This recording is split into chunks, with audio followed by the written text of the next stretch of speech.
শুভ দুপুর। আমন্ত্রণ ব্যবসা বাণিজ্য আর অর্থনীতির সবশেষ সংবাদ নিয়ে নিউজ 24 নিয়মিত আয়োজন আপন ফ্যামিলি মার্ট বিজনেস আওয়ারে। সাথে আছে হোসাইন শাহাদাত।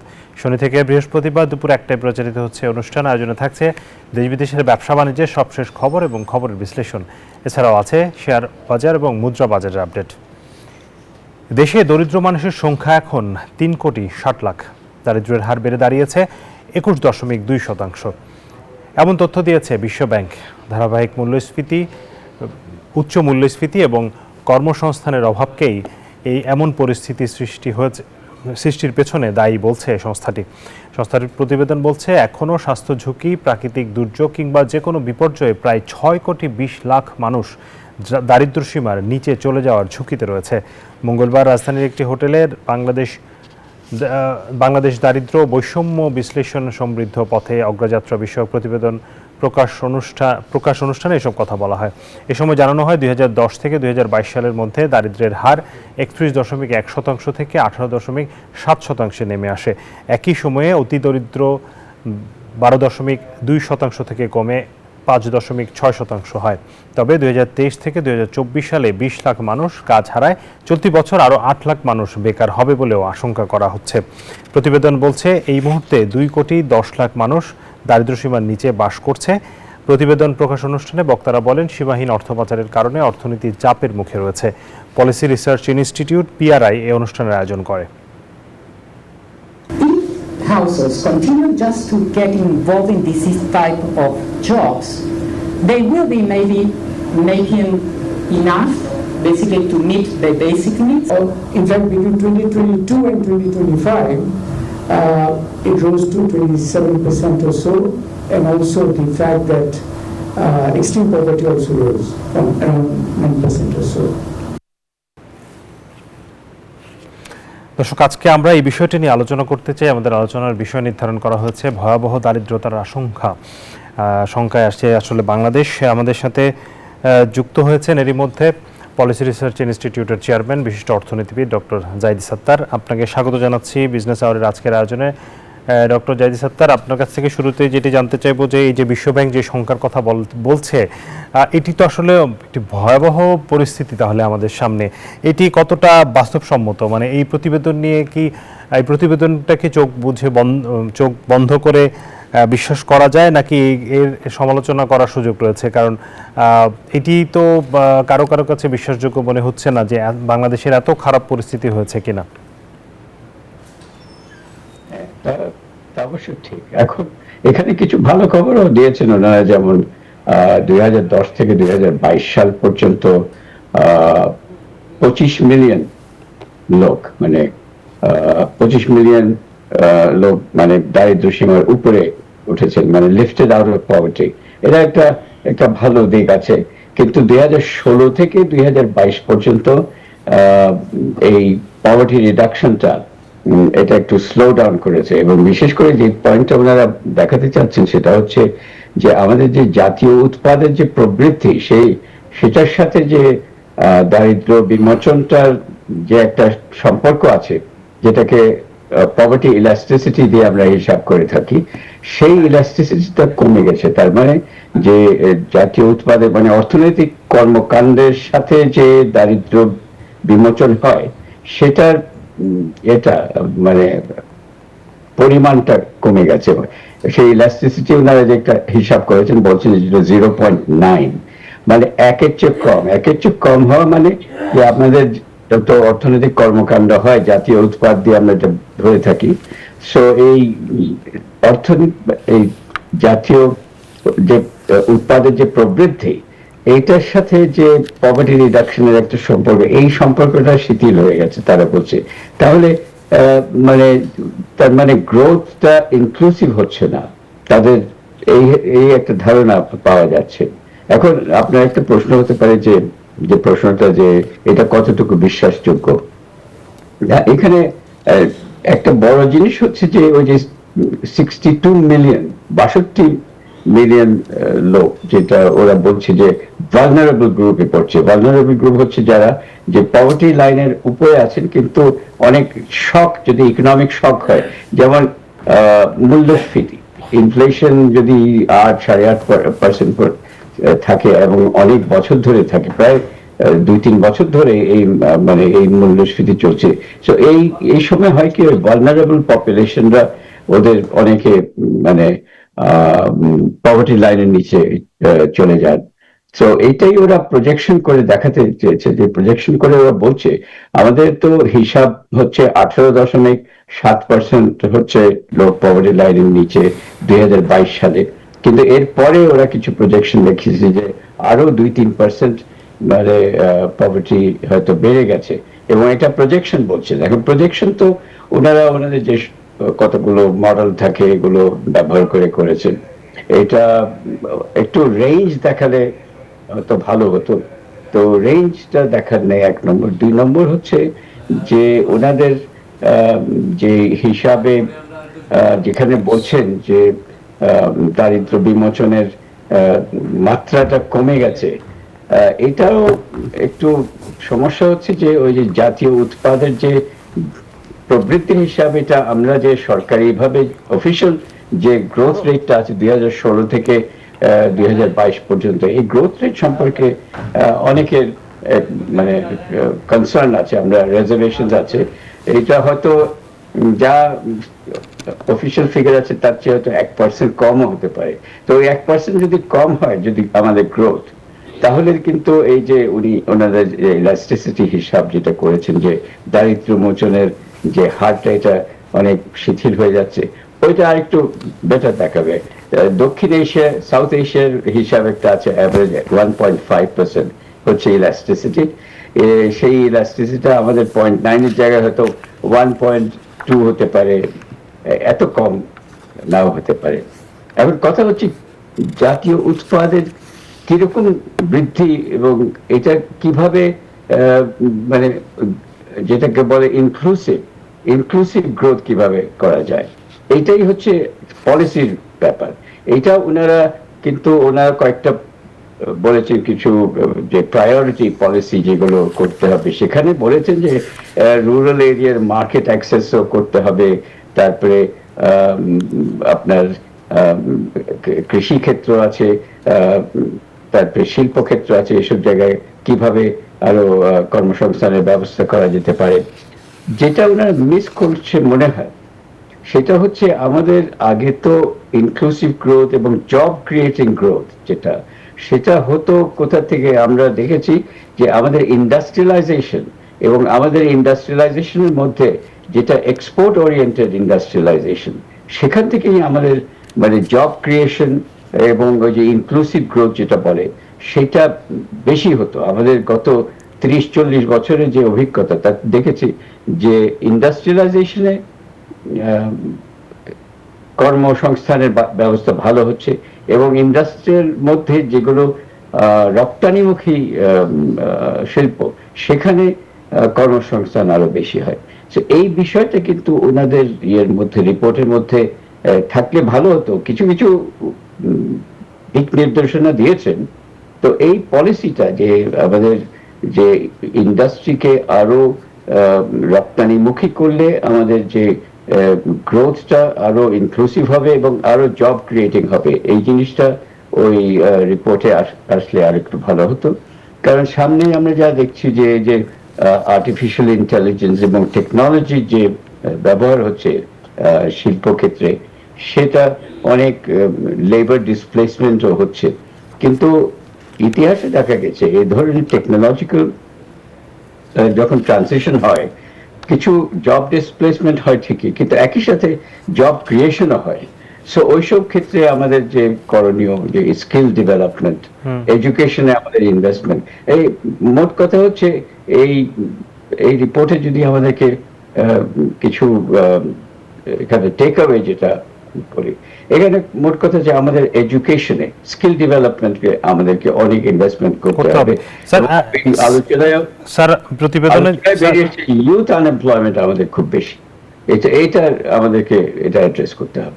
স্যার প্রতিবেদনে যেটি বলা হচ্ছে যে মানে যারা মূল্যস্ফীতি, চাকরি হারানো, অসুস্থতা, প্রাকৃতিক দুর্যোগের ধাক্কায় সহজেই বিপুল সংখ্যক মানুষ দারিদ্র্যসীমার নিচে নামতে পারে, যেটিকে 2025 সালেও মানে বলা হচ্ছে যে 3,60,00,000 মানুষ দরিদ্র সীমার নিচে থাকবে, যেটা অনুমান করা হচ্ছে, এবং সামনে সেটি প্রায় 6 কোটি ছাড়িয়ে যেতে পারে। এই যে যে বিষয়গুলোর কথা বলা হচ্ছে, এগুলো থেকে স্যার উত্তরণের জায়গাটা কি? মানে আমাদের প্রাকৃতিক দুর্যোগ আমরা দেখতে পাচ্ছি যে ভূমিকম্পের একটা বিষয় এরই মধ্যে আলোচনায় এসছে, এবং এটিকে বলা হচ্ছে যে ভূমিকম্প হলে 8 মাত্রার সেটি বাংলাদেশের জন্য অনেক বড় বিপর্যয় নেমে আসতে পারে। এর বাইরে অন্যান্য প্রাকৃতিক দুর্যোগ আছে, আমরা বন্যার বিষয় দেখছি, প্রচুর মানুষ প্রতি বছর ভূমিহীন হচ্ছেন, এবং মূল্যস্ফীতি নিয়ন্ত্রণ যেভাবে করার কথা ছিল সেভাবে হয়তো আমরা করতে পারছি না।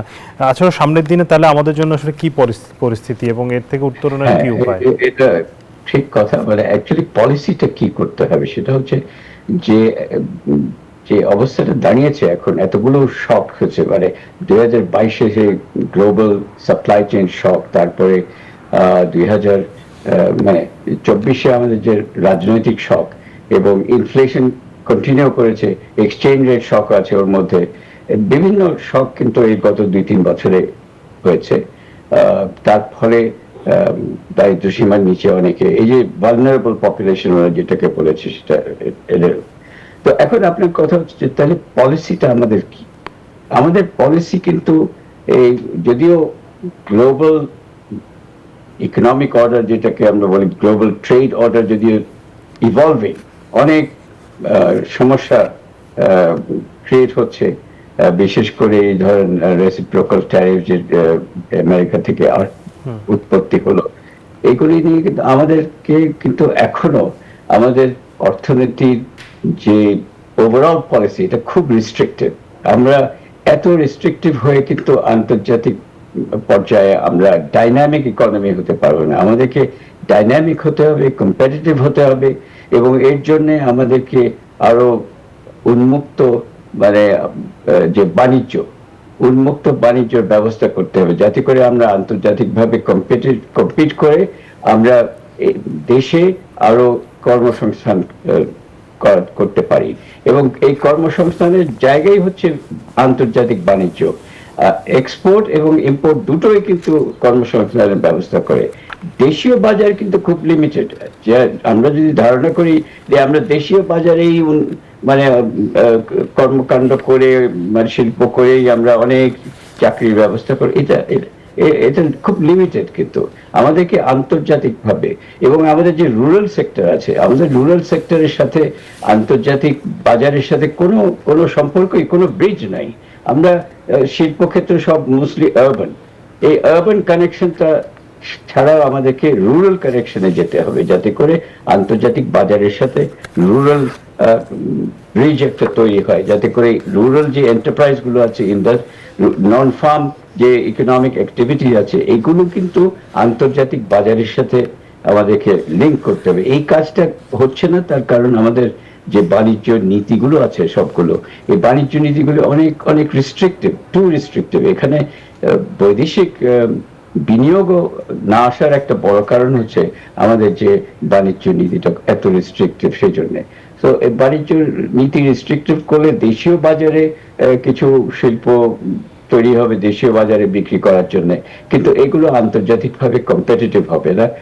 এবং আমাদের ভবিষ্যৎ, মানে অদূর ভবিষ্যতে আমাদের যদি এই আমাদের শিল্প যদি প্রতিযোগী না হয়, এবং গার্মেন্ট ছাড়া অন্য গার্মেন্ট ক্ষেত্রে আমরা কিন্তু বেশ প্রতিযোগী আছি, কিন্তু অন্যান্য যে আরো কতগুলো শিল্প রয়েছে যেখানে আমাদের পোটেনশিয়াল আছে, আমরা দেখেছি যে আমরা কিন্তু কম্পিটিটিভ আছে প্রচুর পণ্যে, 300-400 পণ্যে আমরা বেশ আন্তর্জাতিকভাবে প্রতিযোগী আছে। কিন্তু ওইখানে আমাদের পলিসিটা এমন যে রপ্তানিমুখী, আমরা রপ্তানি করতে খুব একটা ইনসেন্টিভ পাওয়া যায় না।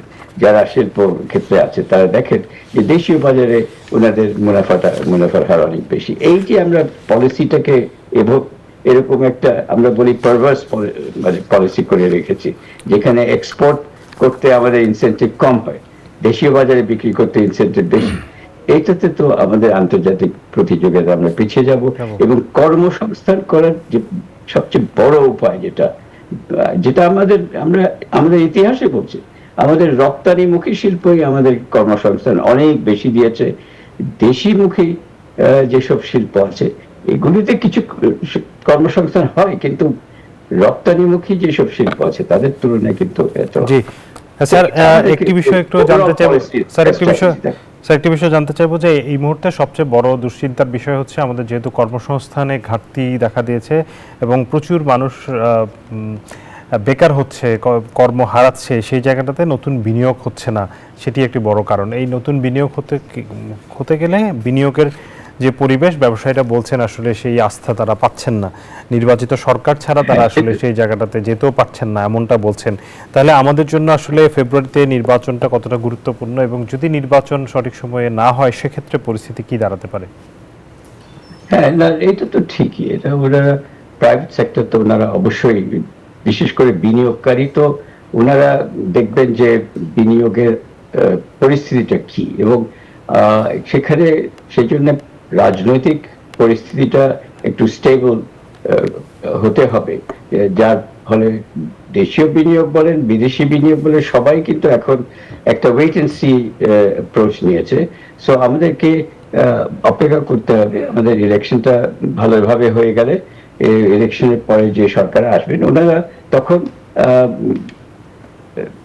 ওনারা যে পথ নির্দেশনা দিবেন, ওনারা যে পলিসি করবেন, আমি আশা করি যে আমাদের যে ইকোনমিক পলিসি যেটা একটু মানে দেশীয় বাজারে তো উদারীকরণ তো হয়েছে, আরো আন্তর্জাতিকভাবে আমাদেরকে আরো মানে লিবারালাইজেশনের দিকে যেতে হবে, কারণ আমরা এখন আন্তর্জাতিকভাবে কোনো ফ্রি ট্রেড এগ্রিমেন্ট করতে পারছি না। বর্তমান যে গ্লোবাল পরিস্থিতি, এতে দেখা যাচ্ছে যে যারা ফ্রি ট্রেড এগ্রিমেন্ট করে ফেলছে, যেমন ভিয়েতনাম, তারা এতগুলো ফ্রি ট্রেড এগ্রিমেন্ট করছে, তারা পৃথিবীর অর্ধেক বাজারে তারা সব ফ্রি ট্রেড এগ্রিমেন্টের মধ্যে আছে। আমরা এখন কোনো ফ্রি ট্রেড এগ্রিমেন্ট করতে পারি না, কারণ আমাদের বাণিজ্য নীতিটা এত রেস্ট্রিক্টেড। আমরা আন্তর্জাতিক বাজারের সঙ্গে আরো ওতপ্রোতভাবে জড়িত হতে হবে। এই সামনে এটা না হলে আমাদের কর্মসংস্থানের এই দেশীয় বাজারের উপরে নির্ভর করে কর্মসংস্থানের ব্যবস্থা করাটা খুবই ডিফিকাল্ট হবে। এটা আমাদের বোঝা উচিত, কারণ কৃষি ক্ষেত্রে এখন যদিও সবচেয়ে বেশি এখন 45% আমাদের লেবার ফোর্স কৃষি ক্ষেত্রে, আর এখানে তো আসলে কৃষি ক্ষেত্রে মানে এমপ্লয়মেন্ট বাড়ানোর মানে কর্মসংস্থান বাড়ানোর খুব স্কোপ খুব কম, আরো মেকানাইজেশন হচ্ছে। তো শিল্পে যেতে হবে, শিল্পে এবং রপ্তানিমুখী শিল্পে যেতে হবে। স্যার, আমরা আপনার সাথে আলোচনা করছি, এর মধ্যে আমাদের হাতে কিছু প্রতিবেদন এসছে যেগুলো আসলে প্রতিদিনই আমরা পত্রিকার যে প্রতিবেদনগুলো আমরা দেখে থাকি ব্যবসা বাণিজ্য নিয়ে যেসব প্রতিবেদন করে থাকে প্রধান প্রধান দৈনিকগুলো, আমরা আজকেও সেটি দেখতে চাই। আমাদের কাছে শুরুতে যে প্রতিবেদনটি আছে দি বিজনেস স্ট্যান্ডার্ড, যেটি নিয়ে আসলে আমরা আলোচনা করছি, গতকালকের বিশ্বব্যাংকের প্রতিবেদন নিয়ে তারা এই রিপোর্টটি করেছে। 6 কোটি 20 লাখ মানুষ ঝুঁকিতে, 2016 সালের পর বাংলাদেশে দারিদ্র্য হ্রাসে গতি কমেছে, এটি বিশ্বব্যাংক বলছে। এটি নিয়ে আমরা এর মধ্যে আলোচনা করেছি। পরবর্তী সংবাদে যেতে চাই। পরবর্তী সংবাদটি যদি আমরা দেখি, সেটি দ্য ফাইন্যান্সিয়াল এক্সপ্রেস, তারা বলছে বিনিময় হার বৃদ্ধিতে ঝুঁকিতে আন্তর্জাতিক রপ্তানি। এটি নিয়ে আমরা একটু আলোচনা করতে চাই, যেহেতু আমাদের সাথে আন্তর্জাতিক বাণিজ্য বিশেষজ্ঞ আছেন ডক্টর জাহিদ সত্তার। টাকার মান তারা বলছে যে শক্তিশালী হয়েছে ডলারের বিপরীতে, যেই কারণে রপ্তানিকারকরা সেই সুবিধা পাচ্ছেন না, অর্থাৎ তারা কিছুটা ঝুঁকিতে পড়ছেন। বাংলাদেশ প্রতিদিনের যে রিপোর্টটি, দেশে 24 দিনের রেমিটেন্স এলো 28,000 কোটি টাকা, এটি ভালো সংবাদ। আমরা দেখতে পাচ্ছি যে 5 আগস্ট অর্থাৎ গত বছরের সরকার পরিবর্তনের পর থেকেই রেমিটেন্সে বেশ ভালো একটি প্রবাহ দেখতে পাচ্ছি, সেটি এখনও অব্যাহত আছে। পরের সংবাদটি দৈনিক কালের কণ্ঠ, তারাও একই সংবাদটি আসলে করেছে। আমরা পরের সংবাদে যেতে চাই। দৈনিক বণিক বার্তা যে সংবাদ করেছে সেটিতে আমরা দেখতে পাচ্ছি 8 প্রতিষ্ঠানের প্রভিশন সংরক্ষণের সময়সীমা বাড়িয়েছে বিএসএসসি। নেগেটিভ ইকুইটি এবং আনরিয়ালাইজড লসের প্রভিশন সংরক্ষণ ও সমন্বয়ের জন্য পুঁজিবাজারের আরও 8 প্রতিষ্ঠানের সময়সীমা বাড়িয়েছে নিয়ন্ত্রক সংস্থা Bangladesh securities and exchange commission BSEC. গতকাল তাদের ভোট সভায় এই সিদ্ধান্ত, কমিশন সভায় এই সিদ্ধান্তটি হয়েছে। তবে আমরা জনাব জাহিদ সত্তার, আপনার কাছে যেটি জানতে চাইব যে এই যে বিনিময় হারের বিনিময় হার বৃদ্ধিতে বলছে যে বৈদেশিক মুদ্রার বাস্তব কার্যকর বিনিময় হার অনুযায়ী টাকার মান অতি মূল্যায়িত অবস্থায় থাকার ফলে বাংলাদেশের রপ্তানি পণ্যের দাম আন্তর্জাতিক ক্রেতাদের জন্য আরও বৃদ্ধি এবং আমদানি তুলনামূলকভাবে সস্তা হতে পারে। বিষয়টি একটু বুঝিয়ে বলবেন এবং এর ফলে রপ্তানিকারকরা কি চ্যালেঞ্জের মুখে পড়ছে এবং বাংলাদেশ ব্যাংকের কি করণীয় আছে? অবশ্যই এটা একটা বড় জিনিস, এই যে এক্সচেঞ্জ রেট, যেটা যে বিষয়টা এখন বলা হয় এক্সচেঞ্জ রেট, এটা exchange rate is a very critical, very strategic একটা পলিসি ইনস্ট্রুমেন্ট। এটাকে ঠিক মতো রাখা দায়িত্ব হচ্ছে বাংলাদেশ ব্যাংকের। এবং এখানে একটা হচ্ছে যদি অ্যাপ্রিসিয়েশন হয়, এটা কিন্তু অনেকে সাধারণ মানুষ হয়তো মনে করবেন যে ডলারের দাম বাড়ছে না বরং কমছে, এটা খুব ভালো কথা। এটা আসলে এটা খুব মানে ডলারের দাম কমা এটা নট নেসেসারি যে বাংলার অর্থনীতির জন্য খুব ভালো, বিশেষ করে রপ্তানিকারকদের জন্য এটা ক্ষতিকর। কারণ রপ্তানিকারকদের জন্য বরঞ্চ ডেপ্রিসিয়েশন, অবমূল্যায়ন হলে তাদের মানে প্রফিটেবিলিটি, তারা যে প্রাইস পাবে আন্তর্জাতিকভাবে সেটা একটু বেশি ওনারা পেয়ে থাকেন। এবং ওনারা রপ্তানিকারকদের জন্য অবমূল্যায়নটা একটু ভালো হয়। এখন বর্তমান যে পলিসিটা এক্সচেঞ্জ রেট বাংলাদেশ ব্যাংক যেটা ফলো করছে, এটা কিন্তু ভালো। এটা হচ্ছে ফ্লেক্সিবল এক্সচেঞ্জ রেট পলিসি ওনারা ধরেছেন। ফ্লেক্সিবল এক্সচেঞ্জ রেট পলিসি মানে আপনার এক্সচেঞ্জ রেটটা অবমূল্যায়ন হতে পারে, আরো মূল্যায়ন হতে পারে, মানে অ্যাপ্রিসিয়েশন ডেপ্রিসিয়েশন, মানে এই ওঠানামাটা কিন্তু অন এ ডেইলি বেসিস হতে পারে। সো এই মানে স্বল্প মেয়াদে যদি অ্যাপ্রিসিয়েশন একটু দেখা যায়, বিকজ আপনার রেমিটেন্স অনেক বেশি আসছে বা এক্সপোর্ট একটু এক মাসে খুব ভালো হলো, তাহলে কিন্তু একটা অ্যাপ্রিসিয়েশনের টেন্ডেন্সি থাকবে, যেটা এখন আপনি যেটা বললেন। কিন্তু ওভার টাইম বাংলাদেশের এক্সচেঞ্জ রেট কিন্তু অবমূল্যায়নের দিকেই যাবে। প্রত্যেক বছরে সামান্য কিছু অবমূল্যায়ন হওয়াটা অস্বাভাবিক কিছু না, বরং ভালো। কারণ আমাদের তো এই যে মূল্যস্ফীতি যেটা এখন 8-8.5%, সে তুলনায় আমরা যাদের সাথে বাণিজ্য করি, ইউরোপ, আমেরিকা, ওখানে মূল্যস্ফীতি হচ্ছে 3%, এখন 3.5% এরকম। তো মূল্যস্ফীতি যদি আমাদের খুব বেশি হয়, তাহলে আমাদের টাকার তো মূল্য কমে যাচ্ছে, ওদের তুলনায় বেশি কমছে। তাহলে আমাদের যে এক্সচেঞ্জ রেট, এই এক্সচেঞ্জ রেটটাকে তাহলে ডেপ্রিসিয়েট করতে হবে। কারণ ওই যে আমাদের মূল্য লসটা আমাদের বেশি হচ্ছে টাকার। সো এই বছর পর বছর কিন্তু আস্তে আস্তে করে অবমূল্যায়ন, যদি ধরেন 1% অবমূল্যায়ন হয়, 1.5% হয় এক বছরে, এটা কিন্তু খারাপ কিছু না। এইভাবেই আমাদেরকে কিন্তু অ্যাডজাস্টমেন্ট করতে হবে। তবে আমাদের ইনফ্লেশনটা যেটা এখন 8-8.5% রয়ে গেছে, এটাকে আমাদের কমাতে হবে। এটা কিন্তু খুব স্টাবার্নলি রেজিস্ট্যান্ট মনে হচ্ছে। এখানে বাংলাদেশ ব্যাংকেও কিছু বলা যায় না, কারণ তারা তো ওই টাইট মনিটারি পলিসি এবং ইন্টারেস্ট রেটও বাড়িয়ে রেখেছে যাতে করে ইনফ্লেশনটা কমে, কিন্তু এটা কমছে না। এটা এখন অন্য কোনো উপায় আছে কিনা এগুলো দেখা দরকার আছে। আর এতদিন ইন্টারেস্ট রেটটা বাড়িয়ে রাখা কি সম্ভব কিনা, মানে ইনভেস্টরদের তো অসুবিধা হবে অবশ্যই। এবং তবে ইনফ্লেশন অন্য দেশে দেখা গেছে, অন্য দেশে এখন যেটা এফেক্টিভ হয়েছে হাই ইন্টারেস্ট রেট দিয়ে ইনফ্লেশন কমানো, বাংলাদেশে এখন মনিটারি ট্রান্সমিশন মেকানিজম যেটা আমরা বলি, যে আপনি টাইট মনিটরি করলেই যে আপনি ইনফ্লেশনটা কমাতে পারবেন, যেটা ইউরোপে আমেরিকাতে হয়েছে, এটা আমাদের হয়তো একটু অত এফেক্টিভ নাও হতে পারে, তাই আমরা দেখতে পাচ্ছি। তবে হয়তো আরো কয়েক মাস হয়তো ওনারা দেখবেন, আরো আমার মনে হয় ইলেকশনের পরে বোধহয় এইরকম টাইট মানে পলিসি রাখতে পারবেন।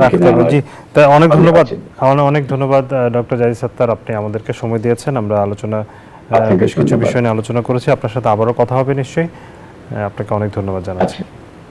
অনেক ধন্যবাদ। দর্শক, আলোচনা করছিলাম পলিসি রিসার্চ ইনস্টিটিউটের চেয়ারম্যান ডক্টর জাহিদ সাত্তারের সাথে। এবারে চলে যাচ্ছে অন্যান্য সংবাদে।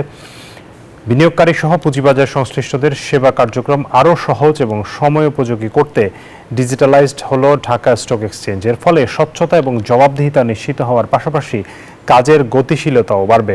সকালে রাজধানীর নিকুঞ্জে ডিএসসি টাওয়ারে আয়োজিত অনুষ্ঠানে এসব কথা বলেন বক্তারা। এই সময় শেয়ার বাজারে অনলাইনের স্মার্ট সাবমিশন সিস্টেম সহ ডিজিটাল প্ল্যাটফর্মের ব্যবহার নিয়ে আলোচনা করা হয়। সংশ্লিষ্টরা বলেন, ডিজিটালাইজেশনের ফলে বিনিয়োগকারীদের একদিকে যেমন ডেটাবেজে প্রয়োজনীয় সব তথ্য পাওয়া যাবে, তেমনি ডেটা কালেকশনের মাধ্যমে তথ্যগত সুরক্ষা নিশ্চিত হবে।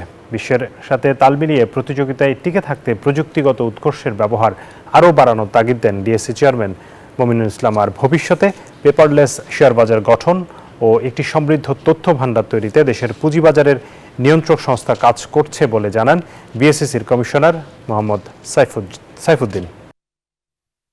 আজকে থেকে আর কাস্টমারকে তাদের প্রাইস সেন্সিটিভ ইনফরমেশন হোক অথবা যে রেগুলেটরি রিপোর্টিং যে financial statements and other document submit করতে হয়, তো সেই ক্ষেত্রে আমাদের যে হার্ড কপি সাবমিশনটা পুরোপুরি এলিমিনেটেড হলো। ব্যাংক কোম্পানির কর্মচারীদের ত্রয়োদশ জাতীয় সংসদ নির্বাচন অনুষ্ঠিত না হওয়া পর্যন্ত একান্ত অপরিহার্য কারণ ছাড়া বিদেশ ভ্রমণ না করার নির্দেশনা দিয়েছে কেন্দ্রীয় ব্যাংক। বুধবার বাংলাদেশ ব্যাংকের ব্যাংকিং প্রবিধি ও নীতি বিভাগ এই সংক্রান্ত নির্দেশনা জারি করেছে। এতে বলা হয়েছে, আগামী জাতীয় নির্বাচন অনুষ্ঠিত হওয়া পর্যন্ত ব্যাংক কোম্পানির ব্যবস্থাপনা পরিচালক ও প্রধান নির্বাহী কর্মকর্তা সহ অন্যান্য কর্মচারীদের একান্ত অপরিহার্য কারণ ছাড়া বাংলাদেশের বাইরে বা বিদেশ ভ্রমণ পরিহার করার কথা বলা হয়েছে। এই সংক্রান্ত নির্দেশনা জারি করে দেশে কার্যরত সব তফসিলি ব্যাংকের চেয়ারম্যান, পরিচালনা পর্ষদ, ব্যবস্থাপনা পরিচালক ও প্রধান নির্বাহী কর্মকর্তাদের কাছে চিঠি পাঠিয়েছে কেন্দ্রীয় ব্যাংক।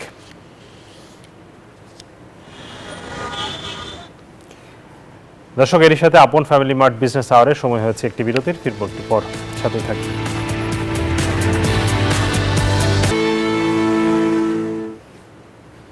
বিরতির পর আবারও স্বাগত জানাচ্ছি আপন ফ্যামিলি মার্ট বিজনেস আওয়ারে। কাঁচামাল আমদানি নীতিমালা, জটিল কর কাঠামো সহ নানা বাধায় ওষুধ শিল্পে সম্ভাবনার পুরোটা কাজে লাগাতে পারছে না বাংলাদেশ। মঙ্গলবার এফবিসিসিআই আয়োজিত এক সেমিনারে ওষুধ ও স্বাস্থ্যসেবা খাতের নানা চ্যালেঞ্জ উঠে আসে। এ সময় বক্তারা বলেন, স্বাস্থ্যসেবায় ব্যয় বৃদ্ধির ফলে প্রতি বছর অনেক মানুষ দারিদ্র্যসীমার নিচে নেমে যাচ্ছে। সরকারি বেসরকারি মিলিয়ে দেশের ৬,৫০০ হাসপাতালের শয্যা সংখ্যা ২ লাখের মতো। এর মধ্যে সরকারি মাত্র ৭১,০০০। বেসরকারি হাসপাতালে চিকিৎসা নিতে গিয়ে গুনতে হচ্ছে অস্বাভাবিক ব্যয়। এর ফলে দেশের প্রতি ৪টি পরিবারের একটি পরিবারকে আয়ের ১০% ব্যয় করতে হচ্ছে স্বাস্থ্যসেবায়। আর এসব পরিবারের ৩% পরিবার প্রতি বছর অতি দরিদ্রের দিকে ধাবিত হচ্ছে, এমন তথ্য উঠে এসেছে এফবিসিসিআই আয়োজিত এই আলোচনায়। সরকারি উদ্যোগের সাথে একসাথে কাজ করে, যখন আমাদের সার্বক্ষণিক উদ্দেশ্য হলো মানুষের দোরগোড়ায় স্বাস্থ্যসেবাটাকে কিভাবে ভালো মানে দেওয়া যায়। ডাক্তাররা সময় মতো আসা যাওয়া করে না, তাদের প্রতি দৃষ্টি আকর্ষণ করার জন্য মাননীয় সচিব সাহেবের প্রতি আবেদন। তাহলে আমরা যারা ব্যবসা করি বিভিন্ন জায়গায়, যে ওষুধের ব্যবসা, এক এক দোকানে এক এক রকম দাম, এগুলা কি কোনো নির্ধারণ করা যায় কিনা, একটা কমিটি মনিটরিং সেল করে এগুলাকে মনিটরিং মধ্যে আনা যায় কিনা। শুধু স্বাস্থ্যসেবার ব্যয় নয়, বাড়ছে ওষুধের খরচও। শিল্প মালিকরা বলছেন, ওষুধ তৈরির ৯০% ও স্বাস্থ্যসেবার ৮০% কাঁচামাল আসে আমদানি হয়ে। কিন্তু কাঁচামাল আমদানির জটিল নীতিমালা ও কর কাঠামোর কারণে ব্যয় বাড়ছে দিনকে দিন। রাষ্ট্রের সব বড় কর্মকর্তাদের সাথে দৌড়িয়ে তারপর নারকোটিক্স থেকে তারা এই লাইসেন্সটা ১৫ দিন, ১ মাস, 3 মাসও আনতে পারছে না। তাহলে কোথায় প্রবলেম, এটা যদি আমরা না বুঝি তাহলে ইন্ডাস্ট্রি এখানে গ্রো করবে না, আমাদের সাপোর্ট করতে হবে। তো সেই জায়গাগুলোতে আমাদের এখানে দিতে হবে ট্যাক্স, যেটা ফিনিশ প্রোডাক্ট এবং র ম্যাটেরিয়ালসের ভিতরে যে ট্যাক্সের যে ডিসপ্যারিটি আছে সেটা ডেফিনেটলি দূর করতে হবে। আজকে 1.5 years আপনার কোনো প্রাইস দেওয়া হয় না। প্রাইস দেওয়া হয় না মানে মামলা হয়ে যাচ্ছে, এই মামলার কারণে এর প্রাইস দেওয়া হয় না। এখন প্রাইস যদি না দেয় তাহলে আপনি কিভাবে একটা প্রোডাক্ট বাজারে আনবে, এটা কিভাবে ইয়ে করবে, হাউ লং এটা লস দিবে। দেশের স্বাস্থ্যসেবায় নানান অযৌক্তিক শর্ত আর বিধিমালার কথা স্বীকার করেছেন সংশ্লিষ্ট সরকারি সংস্থাগুলো, যা সমাধানের উদ্যোগ নেওয়ার কথা জানান তারা। কোম্পানিগুলোকে তাদের সক্ষমতা বৃদ্ধি করতে হবে, এপিআই উৎপাদন, নতুন প্রোডাক্ট রেজিস্ট্রেশন, গবেষণার সূচনা করতে হবে। 1 বছরে কোনো নবায়ন হয় না, এটা একটা হয়রানি। সুতরাং অবশ্যই আমাদের নবায়নের এরিয়া আমরা খুব সম্প্রতি 3 বছর করার চেষ্টা করব। স্বাস্থ্যসেবার সরকারি বেসরকারি প্রতিষ্ঠানগুলোকে সমন্বিতভাবে কাজ করার তাগিদ সংশ্লিষ্টদের। সরকারের দায়িত্ব আছে রেগুলেট করা, মিনা ফিরদাউস, নিউজ 24, ঢাকা। এবারে শেয়ার বাজারের খবর।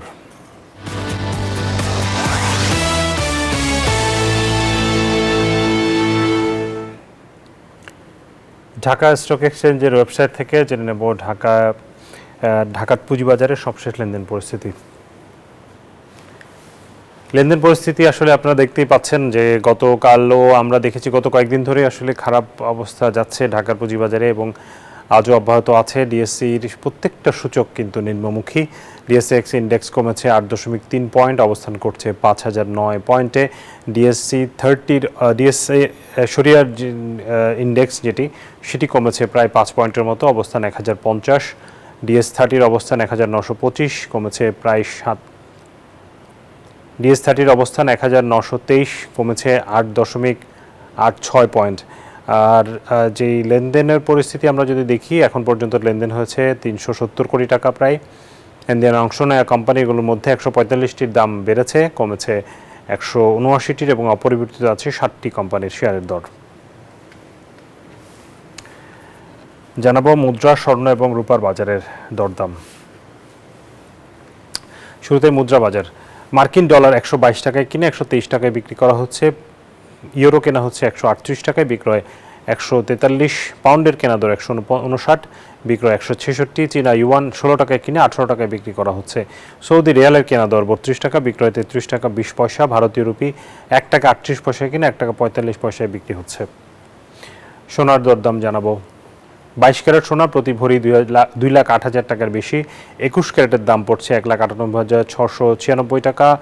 18 ক্যারেট 1,70,000 টাকারও বেশি এবং সনাতন সোনা বিক্রি হচ্ছে 1,41,648 টাকায়। রূপার দরদাম। 22 ক্যারেট রূপা 4,246 টাকায় পাওয়া যাচ্ছে প্রতি ভরি। 21 ক্যারেট 4,047। 18 ক্যারেটের দাম 3,476 এবং সনাতন রূপা বিক্রি হচ্ছে 2,601 টাকায়। দর্শক, সময় হয়েছে আরও একটি বিরতি। ফিরব দেশ ও বিশ্ব বাণিজ্যের আরও খবর নিয়ে, সাথে থাকবেন।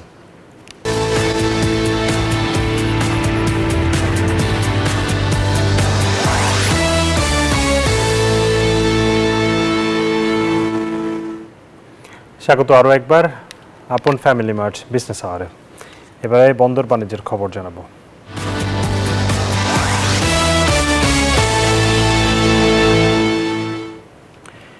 চট্টগ্রাম বন্দরকে বিদেশি অপারেটরদের ইজারা দেওয়ার সিদ্ধান্তের প্রতিবাদে বিক্ষোভ করেছে শ্রমিক কর্মচারী ঐক্য পরিষদ। পরে পুলিশের অনুরোধে 1 ঘন্টা পর অবরোধ প্রত্যাহার করে তারা। এর আগে বুধবার সকাল 10টা থেকে বন্দরমুখী আগ্রাবাদ, বড়পোল এবং মাইলের মাথা এলাকায় সড়ক অবরোধ করে বিক্ষোভ চালায় শ্রমিক কর্মচারী ঐক্য পরিষদ। এ সময় শ্রমিক দলের সাধারণ সম্পাদক কাজী শেখ নুরুল্লাহ বাহার জানায়, নিউবোরিং টার্মিনাল নিয়ে মামলা চলমান থাকা সত্ত্বেও আদালতের নির্দেশনা মানা হচ্ছে না। এছাড়া লালদিয়ার চর ও পানগাঁও টার্মিনাল নিয়ে যে চুক্তি হয়েছে তা অবিলম্বে বাতিল করতে হবে দাবিতে অনড় থেকে পরবর্তীতে আবারও কঠোর আন্দোলনের হুঁশিয়ারি দেন শ্রমিক কর্মচারী ঐক্য পরিষদ।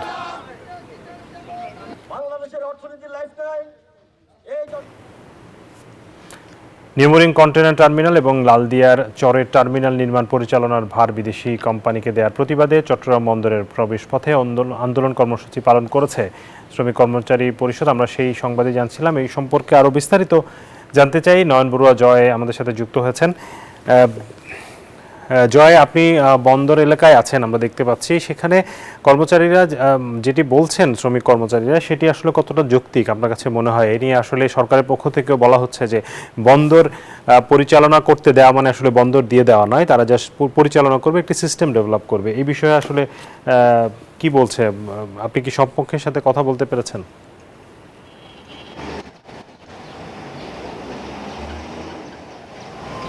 ধন্যবাদ শাহাদাত আপনাকে। আপনি যথার্থই বলছেন যে কিছুদিন আগে থেকে কিন্তু আমরা দেখছি তারা কিছুদিন পর কিন্তু এখানে বিক্ষোভ করছে, মশাল মিছিল করছে, শ্রমিক আন্দোলন, শ্রমিক শ্রমিকের যে সংগঠনগুলো আছে চট্টগ্রাম বন্দর ভিত্তিক, তারাই কিন্তু আন্দোলন চালিয়ে যাচ্ছে। আজও তার ধারাবাহিকতায় আমরা দেখেছি সড়ক অবরোধ। আমরা যেখানে আছি বন্দর এলাকার যে প্রবেশ পথ দেখতে পাচ্ছেন, যে বন্দরের যে পণ্য পরিবহনগুলো আছে সেই পরিবহনগুলো এই পথ দিয়ে যায়। এই পথে কিন্তু তারা ব্যারিকেড দেওয়া হয়েছে সকাল 10টা থেকে 1টা পর্যন্ত। তারা পূর্বে যে নির্ধারিত যে ঘোষণা, সেই ঘোষণা অনুসারে সকাল 10টা থেকে তারা ব্যারিকেড দেওয়ার কারণে এখানে এই সড়কটা অনেকটা যানজটে পরিণত হয়েছিল। যানবাহন চলাচল একেবারে বন্ধ হয়ে গেছে। চট্টগ্রাম বন্দরের ভেতরে কোনো পরিবহন ঢুকতে পারেনি, আবার বন্দর থেকে কোনো পরিবহন বের হতে পারেনি। কারণ হলো সাধারণত এখানে 3টি জায়গায়, শুধু এই জায়গায় নয়, যেখানে প্রবেশ পথ রয়েছে 3টি জায়গায় তাদের অবস্থান ছিল। তারা বিক্ষোভ করেছে এবং কি তাদের অবস্থান কর্মসূচি ছিল। তারা দীর্ঘদিন ধরে তাদের যে আন্দোলন, তারা বলতে চাচ্ছে বিদেশিদের হাতে যেন বন্দরের কোনো স্থাপনা যেন না যায়। দেশীয় যারা এখানে অপারেটর রয়েছে, এতদিন ধরে যে বন্দর যারা পরিচালনা করেছেন, এরকম দেশীয় অপারেটর দিয়ে বন্দর পরিচালনা করা হোক, সেই দাবি কিন্তু তারা করছে বলে আমাদেরকে জানিয়েছেন। তবে আমরা দেখতে পাচ্ছি এখন অবরোধ তারা তুলে নিয়েছে। পুলিশের অনুরোধে তারা কিন্তু সড়ক ছেড়েছে, কিন্তু তারা হুঁশিয়ারি দিয়েছেন যে বন্দর কর্তৃপক্ষ তাদের যে সিদ্ধান্ত, সেই সিদ্ধান্ত থেকে তারা সরে না আসলে তারা আবারও আন্দোলনে যাবে বলে তারা হুঁশিয়ারি দিয়েছেন। তো এই ছিল আমার এখানকার সর্বশেষ। ফিরে যাচ্ছে স্টুডিওতে শাহাদাতের কাছে। আপনাকে ধন্যবাদ। দর্শক, বন্দর নিয়ে যে জটিলতা শুরু হয়েছে সেটি আসলে অবসান চান দেশের সাধারণ মানুষ। নিশ্চয়ই সরকার এই বিষয়ে পরবর্তী সিদ্ধান্ত নেবে। এবারে জানাবো বিশ্ব বাণিজ্যের খবর।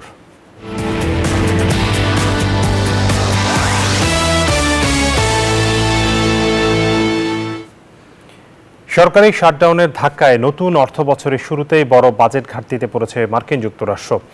গত বছরের চেয়ে 10% বেড়ে অক্টোবরে ঘাটতি দাঁড়িয়েছে $284 বিলিয়ন। ট্রেজারি বিভাগ বলছে নভেম্বরের পাওনা অর্থ আগেই পরিশোধ করায় কাগজে কলমে খরচ বেশি দেখাচ্ছে। তবে ট্রাম্পের কড়া শুল্ক নীতিতে সরকারি আয়ে রেকর্ড গড়েছে দেশটি।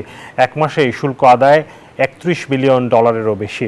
ক্যালিফোর্নিয়ার বকেয়া কর আশায় মোট রাজস্ব বাড়লেও ঋণের চড়া সুদ টানতে গিয়ে সরকারের খরচ ব্যাপক হারে বেড়েছে। ফলে রেকর্ড আয়ের পরও বড় ঘাটতি নিয়েই নতুন অর্থ বছরের হিসাব শুরু করল ট্রাম্প প্রশাসন।